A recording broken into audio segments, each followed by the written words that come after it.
చూస్తున్నారే ఇంటి మీనంగా ఈ మనము ఎప్పుడెప్పుడు నిన్ను చూడాలని కొట్టుకుంటుంది నా పానము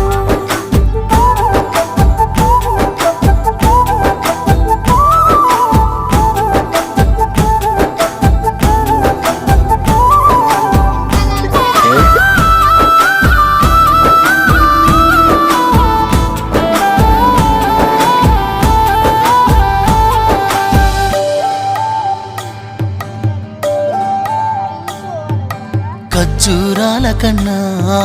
కమ్మాగుంటయంట లేక లేక నేను ఫోను చేస్తేను హల్లో అన్నవంటే